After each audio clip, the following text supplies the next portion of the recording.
Hozirda juda ko'p uchrashuvchi holatlardan biri kredit masalasida bo'lib, ya'ni shaxs tomonidan bank yoki boshqa kredit tashkilotlaridan kredit mablag'lar olinadi va ma'lum bir sabablarga ko'ra kredit to'lovlari 2 yoki 3 oyga kechiktirilishi natijasida bank tomonidan kredit summasi to'liq undirilishi to'g'risida talab bilan chiqariladi.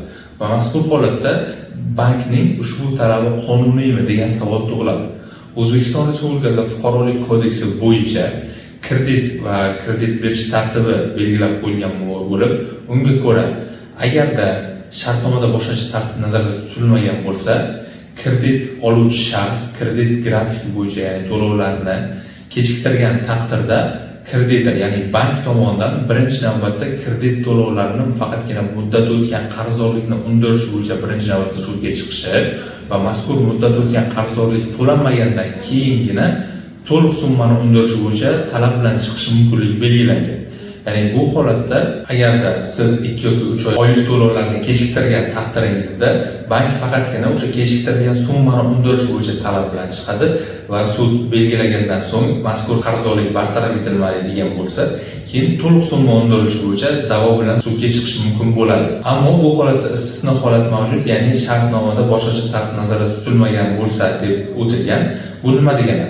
Ko'pincha holatlarda kredit shartnomalarida grafik to'lovlar, ya'ni oylik to'lovlar 2 oy davomida yoki 3 oy davomida kechiktirilgan taqdirda ushbu qarzdorlik, ya'ni kredit summasi to'liq undiriladi degan shart ko'rsatib o'tiladi.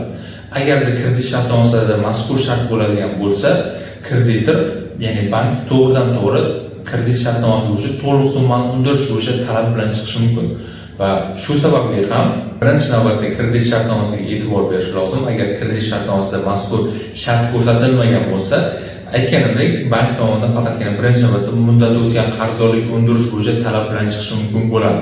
Kredit shartnomasini imzolashda aytib o'tilgandek, faqatgina mazkur bandlarga e'tibor berish lozim. Endi kredit shartnomasi majburiy emas, ya'ni bunda taraflar o'zaro bu narsaga rozilik bildirishi lozim bo'ladi. Agarda sizga mazkur bank to'g'ri kelmaydigan bo'lsa, siz kredit shartnomasi bo'yicha mazkur bankni o'zgartirishni talab qilishingiz ham mumkin. Ammo ko'pincha holatlarda aytganimdek, mazkur bank, ya'ni kredit shartnomasi bo'yicha 2 oy davomida qarzdorlik vujudga keladigan bo'lsa, to'liq undirilishi aytib o'tiladi. Endi o'z navbatida savol tug'iladi. Agarda 2-3 oy davomida qarzdorlik vujudga kela turib, bank to'liq summani undirish bo'yicha da'vo qiladigan bo'lsa, to'liq summa undiriladimi degan savol tug'iladi. Endi Fuqarolik kodeksi bo'yicha olib qaraladigan bo'lsa, bu holatda kreditor bilan agarda siz sudgacha yoki suddan keyin ijro davomida ham kelishuvga erisha oladigan bo'lsangiz, bunda bankning roziligi talab etiladi. Bank rozi bo'lgan taqdirda ma'lum bir grafik asosida, oylik to'lovlar asosida qolgan qarzdorlikni to'lab borish mumkin bo'ladi. Agarda sizga ham xuddi shu kabi yuridik yordam kerak bo'ladigan bo'lsa, pastdagi raqamlar orqali biz bilan bog'lanib, masalangizga to'liq qonuniy yechim topishingiz mumkin.